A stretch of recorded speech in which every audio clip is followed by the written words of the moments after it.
Hello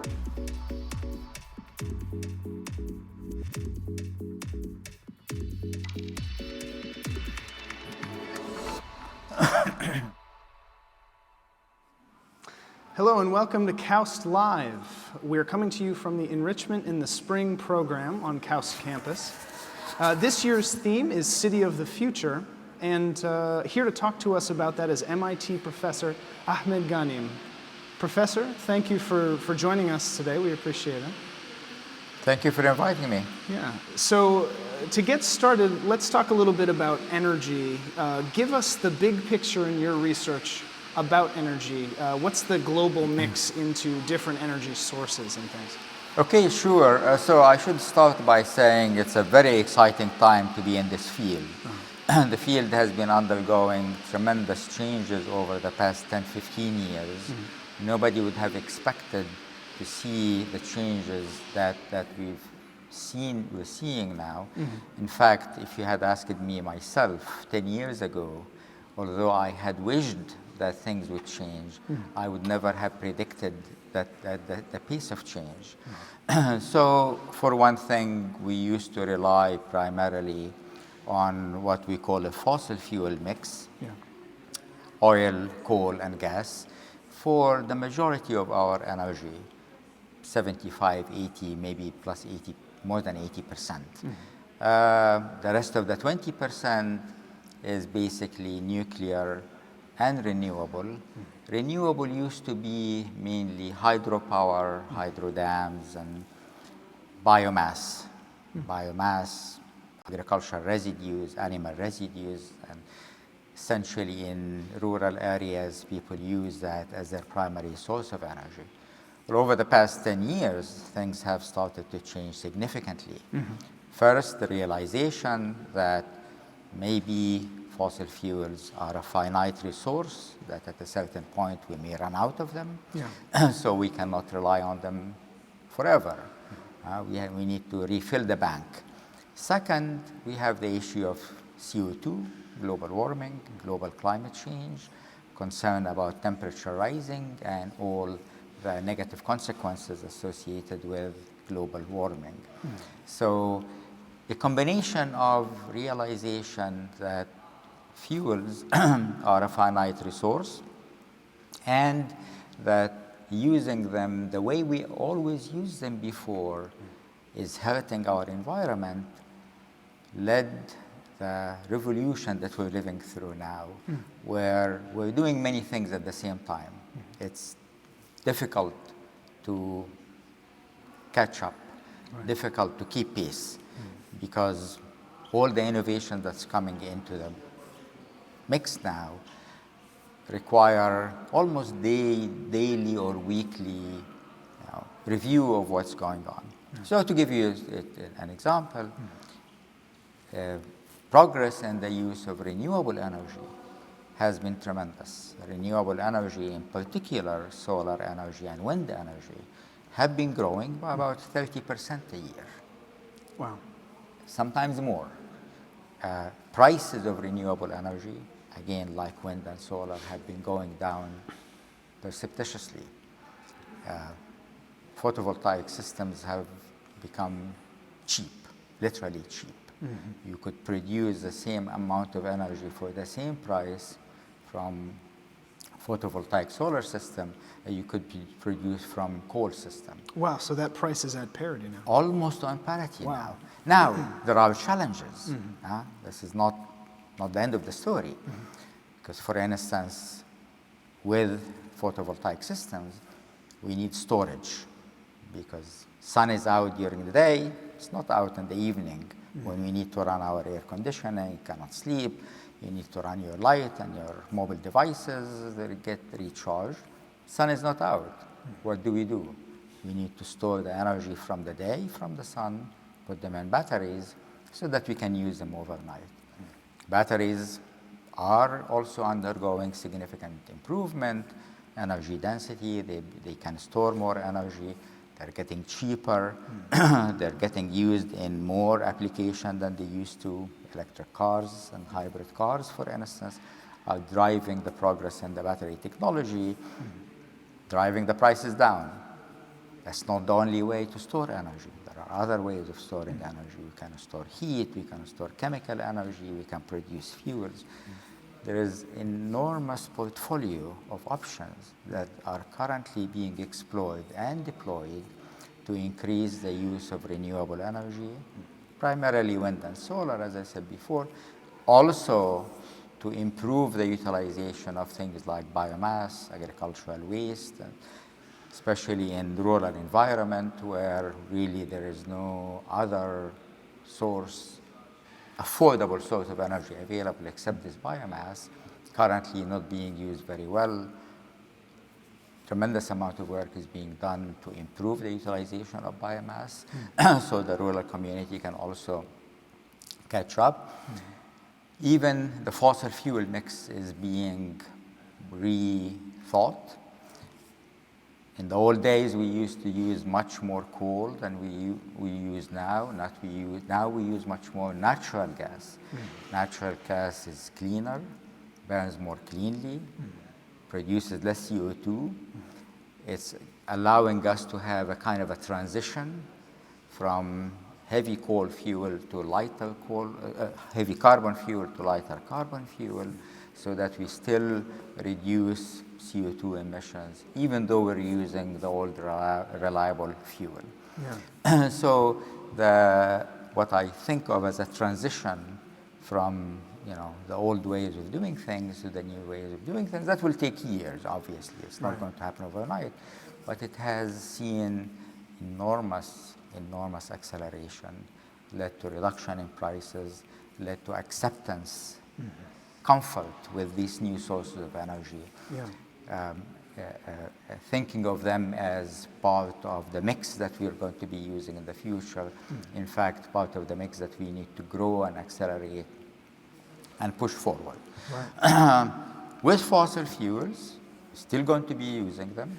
We still are using about 80% of the energy, maybe slightly less of our energy still comes from fossil fuel.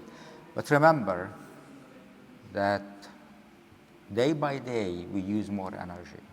So although the percentage is the same, the amount can go down in time. Right. And unless we bring in these new sources online and make them available, we're stuck in the old ways. So the drive to move in this direction is very strong and is very exciting.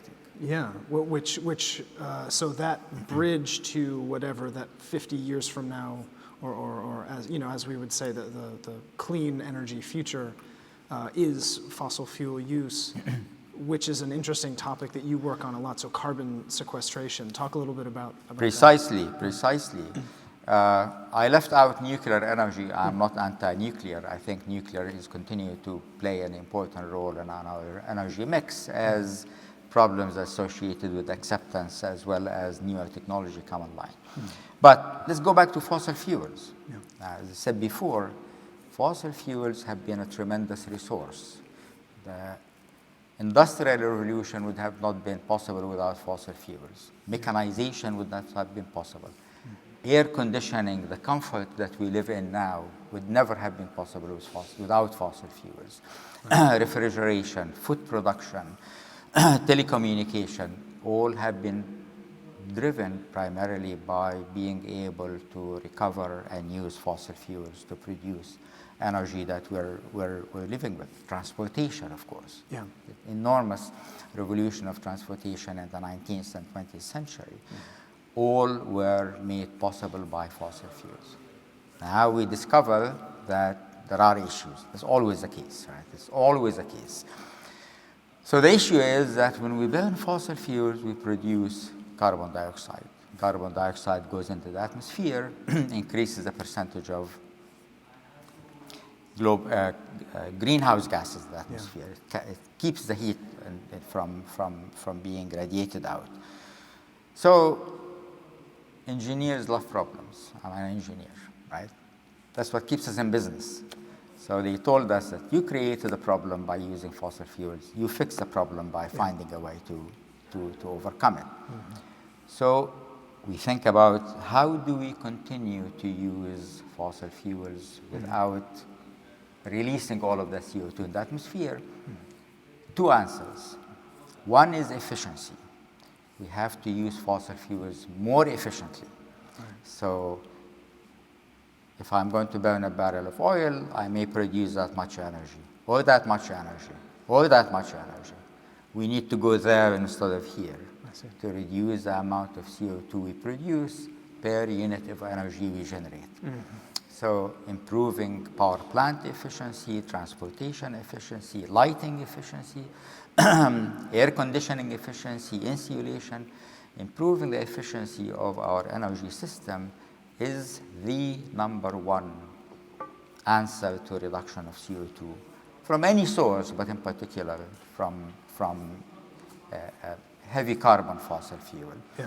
And this is where we call the negative kilowatts, because for the same amount of resource you produce, you use more energy out of it. The second part is, it's almost obvious. If you don't want CO2 to be emitted, collect it and inject it underground.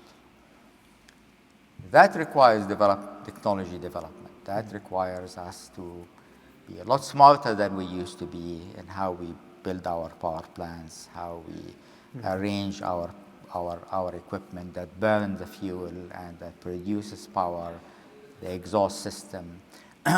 So in the heart of carbon capture and sequestration, technology is a way to separate CO2 from the combustion gases and inject them underground in old oil fields, old gas fields, old coal fields, in underground formations where CO2 can go down, react with the formation, and stay in it. We know that's doable. We know that's possible because many experiments have been done to demonstrate that's possible. Some experiments have been around for 10, 20, more than 20 years, injecting CO2 underground in certain formation and monitoring what goes on. And by and large, there hasn't been any serious flaws in these experiments. Some experiments actually are oriented towards showing that this can be useful economically. That's what we call enhanced oil recovery and enhanced gas recovery. So if I go to an oil field that has produced a lot of oil already, but the pressure is going down, so it cannot let oil flow out of the field. If I go drill another hole, inject CO2 from the other hole, it pressurizes the field and makes more oil flow out. We call that enhanced oil recovery. It's the same thing with gas fields. If you have a natural gas field, after you take a certain amount of gas from it, the pressure goes down, gas is not flowing as easily out. If we start to inject CO2 from another side of the field, it pressurizes the field and we start to get gas. So the price of capturing CO2 and injecting it can be recovered by recovering more resources that we can use. And that's also part of this transition. How can we make things economically viable? Because unless solutions are economically viable, very difficult to see that they will be implemented. Very difficult to see that the implementation will be at the scale that we need to have it to make it a real solution. You know, small things don't always have that much of an effect, but if you scale it up and make it at a large scale, you can make it much more effective. Is anybody currently doing this as a solution, or is it still in very much a testing phase? So there are two types of solutions that have been experimented with successfully. One is the underground injection. And because there's always a concern that as you inject CO2 underground, it may seep up, and there has been several experiments with that. There are experiments in Norway in some of the gas fields where they actually inject the gas underground in the North Sea. Right next door in Algeria, in the Algerian desert, there are gas fields that are currently being used also for injecting CO2 for enhanced gas recovery. In Canada, there's a very famous oil field that uses CO2 produced from an American plant also to get injected underground. And was this the genesis of this idea? Like, is this how this concept came about, the need to pressurize a field and, hey, wait a minute, we could use I would carbon? say that was when one of the big sort of lighting rods in the business. Interesting. That people have actually done that even without the intention of getting rid of CO2. Exactly. Yeah. In fact, there are in Texas, in the southern states in the US, there are places when they get CO2, they used to get CO2 from fields underground, not by burning fuel, and move these in pipes and send them to the oil fields, injecting them in the oil field to get more oil. Right. So that the enhanced oil recovery and enhanced gas recovery have been known and have been done using, if you like, natural CO2. So now that we know that it's a good idea to get rid of CO2 that we produce by burning, we can definitely expand that part. Right. There's also another side to that story which is kind of interesting. Not only we can inject CO2 underground to get rid of it at very large scale, but we could potentially reuse CO2, make it useful. The thinking is that will probably be on a smaller scale than injection. For instance, if you buy a can of soda, soda has CO2 in it. Where do you get that CO2 from? You burn something. So if we all drink more soda, we'll be doing very well for the environment. You can get more of the CO2 that's using soda from power plants. And I think there'd be some fans of that idea. Oh, absolutely, absolutely. You just drop the price a bit to get more, but make them sugar-free, please. That's right. We cannot afford more sugar. So reusing CO2 is one way of expanding the idea of sequestration, but instead of storage, reuse. We can take CO2 and use solar energy to turn it back into CO.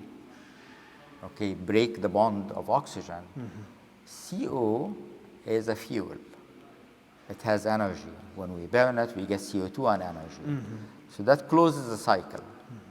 So we get CO2 by burning, then take CO2 and use CO2 splitting technology using solar energy to get CO.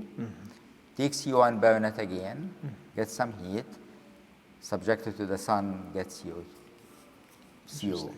That is cycling CO to CO2 continuously while using something like a solar energy or solar electricity. This all comes under a very interesting new field calling CO2 reuse. Okay, we could potentially inject CO2 in some cement building material. There are other sort of sequestration scenarios, but producing a product that can be used for a useful application. Yeah. I mean, nature has been doing a wonderful job of this for as long as we understand. So from the layman's perspective, why isn't just planting huge tracts of forest the solution, or is it possibly part of that mix? So you're hitting on a very important point, photosynthesis. Nature does exactly that. Nature takes water and CO2 and feeds plants, right? Turn it into sugar for plants. So a plant is a fantastic CO2 sequestration and reuse technology.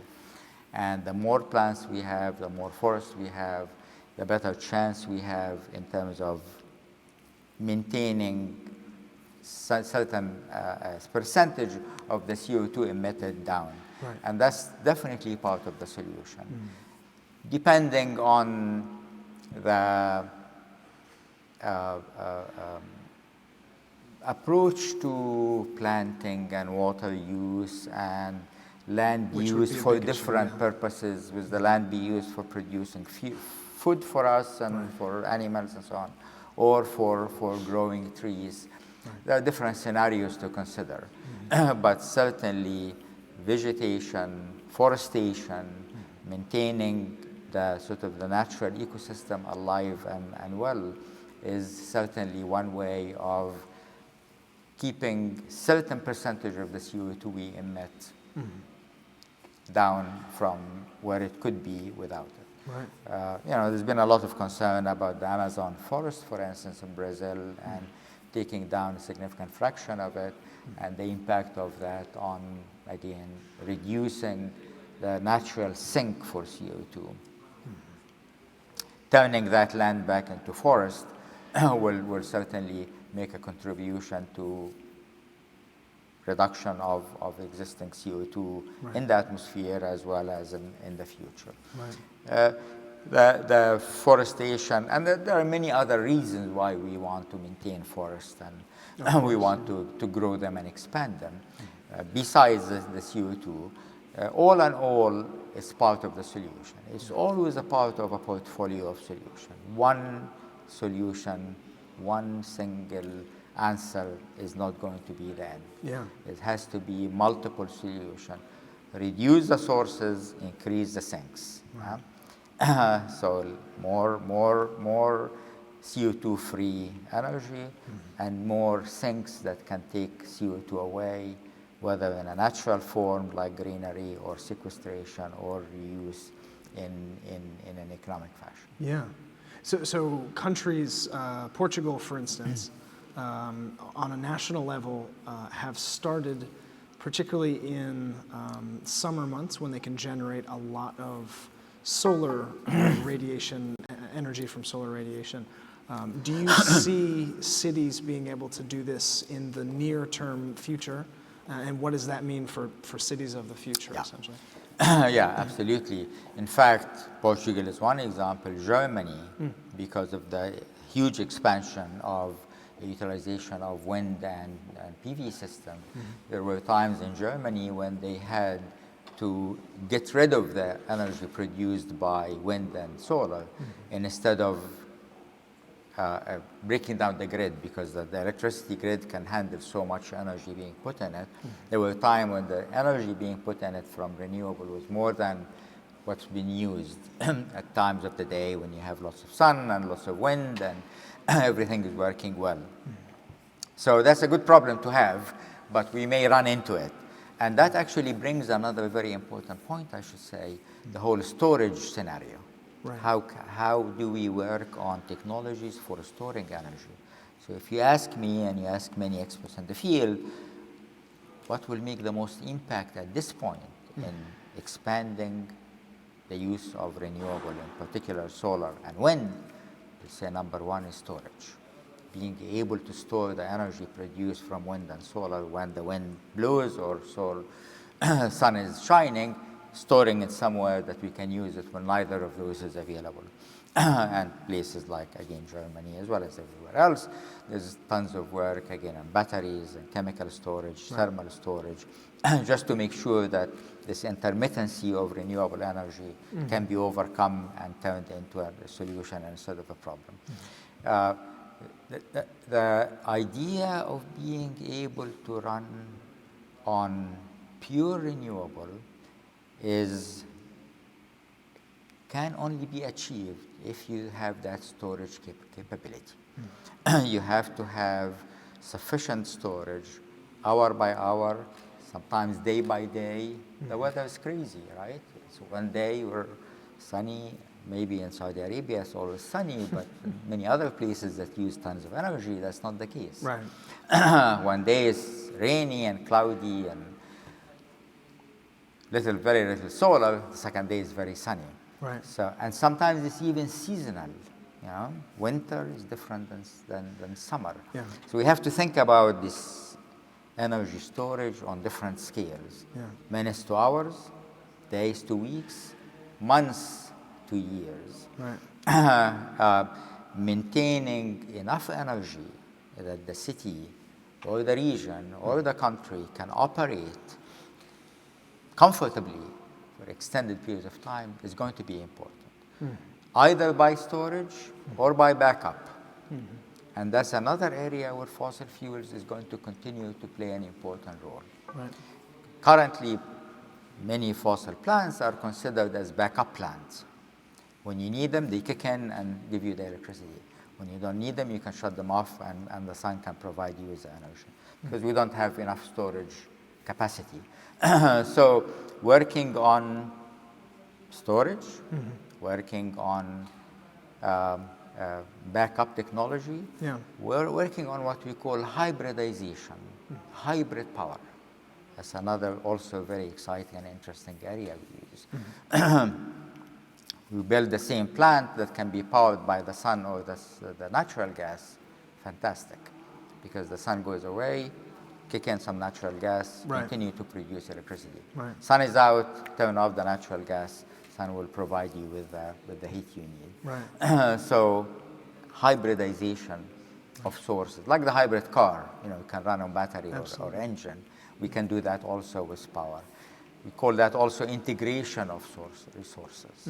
So a smart city or a smart development will be able to hybridize and integrate different energy sources in a way that will sustain life in the city independent of the weather conditions. Because the weather will play havoc with you if you're only dependent on the renewable source, unless you store or you have a backup from a different type of fuel. Well, and that also raises kind of the third option question, which is batteries are obviously just potential energy.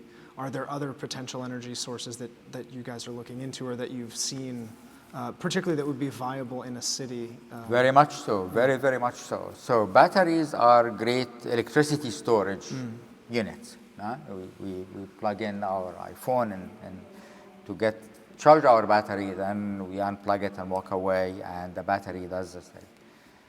Problem with batteries is the energy density, what we call the energy density. How many kilowatt hours per volume or per weight is relatively low. In fact, it's on the lower side.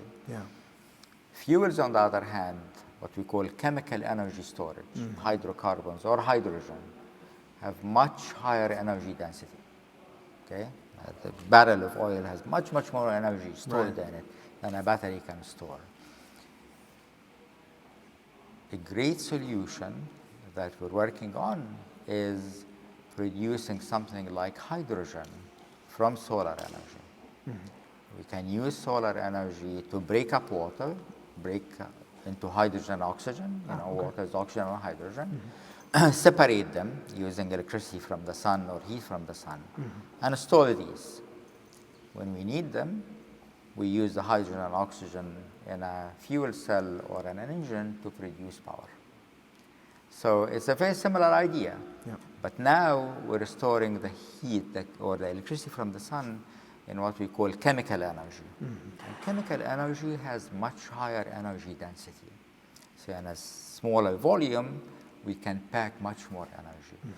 And in fact, when you think about storing energy for days, maybe months, that's probably the only way to do it and to do it well. That we need these big tanks that we can fill them with hydrogen produced by solar energy or wind energy, and keep them. It's not going to go away. This tank is well sealed, is going to sit there. We go to winter months or maybe even summer months where we need a lot more electricity, but there isn't enough solar supply.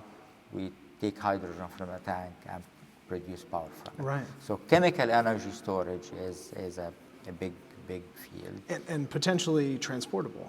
Absolutely, and can be used for transportation also. That's the other thing. The energy is not just the electricity, mobility, right? So we drive in cars, right? Drive cars, now we use oil, potentially use gas, potentially use electricity. The electric car has a problem. The problem is range anxiety. Range anxiety. You can only drive it 100 miles, 150 miles, 200 miles. You run out, you have to stop, take a few hours to charge it. While your gas car, you just go to the gas station and in a minute you're up and running. So if we can produce fuels like hydrogen using these renewable sources. We can also power our cars from it. Right. So the hydrogen we produce can be used to charge your car. Imagine in your own house, in the garage, you have a little unit. You put water in it and electricity from the PV unit you have on top of your roof. You produce hydrogen. Hydrogen goes into your car, the tank. Fills the tank. Your car is ready to be driven. The rest of the hydrogen goes into your basement. Fill another tank. You can use it to run your heat and air conditioning unit. So your own little house, it becomes self-sufficient unit. Right. If you have the right amount of PV systems and right units that can break up water and produce hydrogen for you. So that's one of the visions for integrating sort of the energy needs using decentralized solutions. So is it possible then that the city of the future, or one possible scenario is that the city of the future is actually a net energy exporter with the concentration of people in units like you're describing? Well, that's an ambitious goal, depending on how much need the energy of the city of the future needs. You think about the city of the future and you think about the primary needs for a city. You think of energy for heating, cooling, cooking, electricity, mobility, transportation. City needs water, clean water for drinking and cooking, and some water for irrigation, desalination if there's no water supply nearby. It needs food, potentially some form of agriculture, whether we grow our own lettuce and tomato in our backyard or there are farms nearby. It needs jobs, it needs economy, it needs an economy that the inhabitants of the city can participate in. These are all driven by energy, right? So if you think about kind of a vision for that city, the self-sufficiency can come from having its own energy. Its own energy can desalinate its own water. It does not need to import water. The water that is desalinated can be used to irrigate its farms, can produce its own food. You don't have to truck or fly food from somewhere else. The technology required to do this is done by the inhabitants of the city. To me, that is sort of the sustainable aspect, one sustainable aspect of the city. It can recycle its waste. You get into another area called waste to energy. You can take municipal waste or agricultural waste and burn that or gasify it or do something with it that we can turn it into energy. So it's sort of zero discharge. We don't discharge anything. Everything is self-contained. Everything is used to sustain life in that city, especially if the city is fortunate enough. It has lots of sun, sunny environment. Of course, when it has lots of sun, it needs a lot of air conditioning, so it needs a bit more support from its energy production. But being able to integrate many of these needs around technologies that are developed in a decentralized way within the geographic location not only means sustainability, but also means resilience.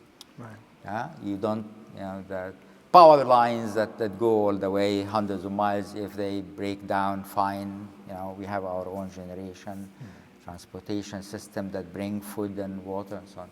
So part of the important attributes of the city of the future is definitely this whole resilience thing. Being able to survive natural disaster, man-made disasters, whatever it is, because things are more or less controlled and performed locally. Switching gears a little bit, in your day job, you're a professor at MIT. In fact, you're the Ronald Crane Professor at MIT. Talk a little bit about the significance of that. Sure, and I should start by saying something about Ronald Crane, because he was a very good friend of mine. And not only he endowed the professorship that I received, He was actually a very visionary man, passed away last year, unfortunately, at a younger age. He was actually an electrical engineer that got his master's degree at MIT and joined 3M, a telecommunication company, in the early stages. And that's how he was able to become reasonably rich that he can endow professorship. But then he decided, although he's a telecommunication engineer from the background, that he wanted to invest in energy technology and the future of the energy technology. So he endowed this professorship with the idea of using it to help develop and sustain energy research at MIT for as long and as well as possible. So when I received that professorship, definitely it was a nice little award or a prize, if you like. Yeah. But it does give me a certain amount of freedom to choose research topics that I feel personally need to be paid attention to. So the professorship provides a certain amount of resources.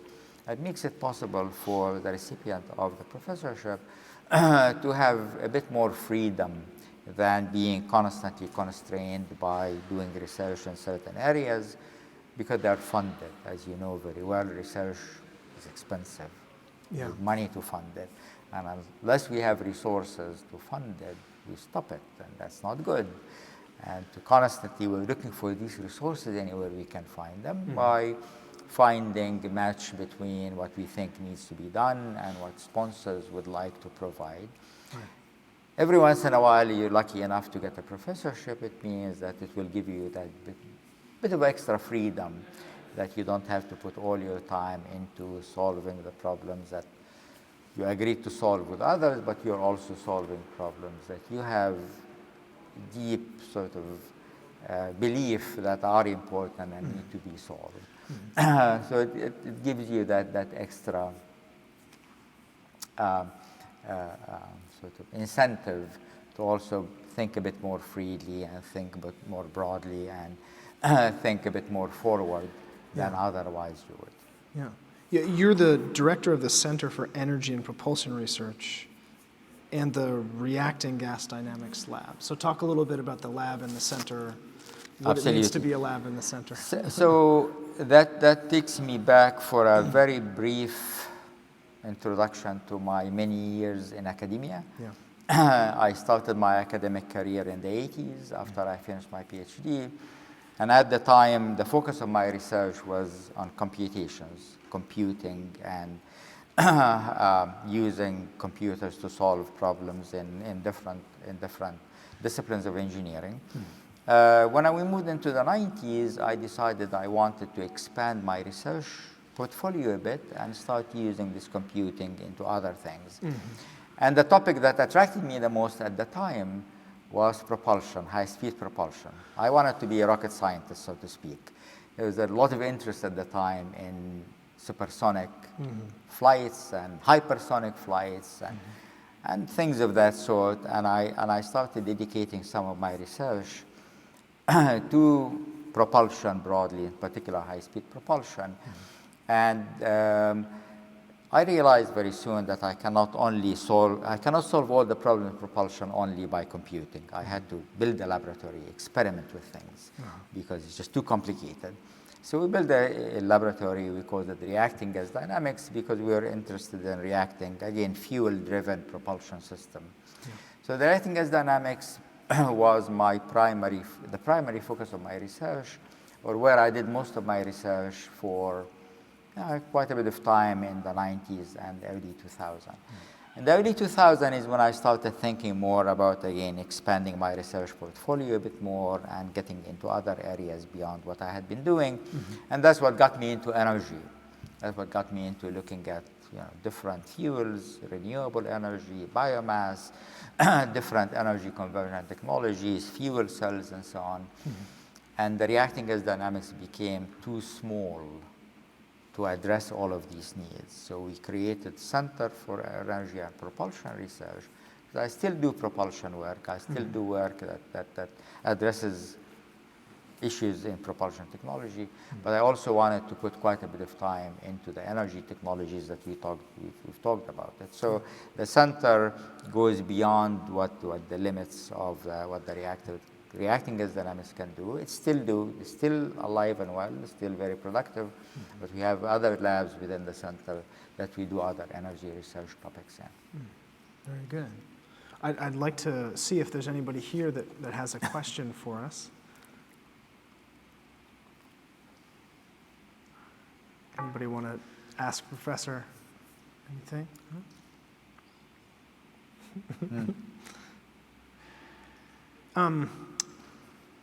So then, I guess the question for me in wrapping all of this up, because we've talked about a lot of things, is what do you see as the most likely city of the future? Let's put it out 75 years or so. What to you is really going to be different, the experience of living in the city of the future? Well, for one thing, it will have a lot of self-driving cars. No more drivers, no more worry about who's driving the car. We'll have these cars running back and forth everywhere, taking you from anywhere you want to anywhere else. It will have less cars, because when they are self-driving, you don't keep them in your garage overnight. They will be just running around. Whenever one is needed, you log on, or maybe you will be talking to something, and instead of logging on your mobile device, it says, get me a car. I'm, in XYZ. Or right. You will have a tracker somewhere here. The car will know exactly where you are. It will come to you when you need it. The reduction in the complexity of transportation and moving from A to B to Z and so on will make it much easier, I think, again, in a visionary way, for people to kind of live more comfortably without having to worry about where am I going to get my grocery, where is my child going to go to school, because an automatic system will be taking the children to school. Mom and dad don't have to worry about driving them, the soccer field, the piano practice, or whatever they want to do. The concept of self-sufficiency and kind of self-contained and decentralized will mean that most of the resources you need will be in your neighborhood. You will have your power sources available to you, whether they're solar energy systems or space-based solar energy system that collects energy from the sun in outer space and beams them directly to the city locally, will be available. So the idea of having to import something from somewhere else and rely on somebody else somewhere will be much less. With that, again, things like the water and the food and the comforting facilities will all be contained and maintained within that boundary development. Everything will be recycled, no waste. Zero discharge, nothing goes outside, don't leave anything behind, like when you go to the national park, you don't leave anything behind. How? You have facilities inside the city that does that recycle, whether it turns it to energy or to composting, improving the soil, or do something with it that it can be used locally inside the place. That environment has that kind of resiliency to it, because everything is controlled locally and maintained locally. Reasonable independence, if you like, reasonable self-sufficiency, resilience, knowing how to respond to changes, because we have all of the storage and all of the response systems available to us. So to me, the decentralization and the localization is going to be an important feature of that city that will make life in it much more comfortable. Also, that jobs, work, will also be localized. We can work from our homes because of telecommunication. We can go somewhere else to work, produce what we need locally. Again, the decentralization. Fascinating. Well, thank you so much for speaking with us today. I really appreciate it. Thank you for having me. Yeah, enjoy the rest of your time here at KAUST. I'm sure I will. Yeah.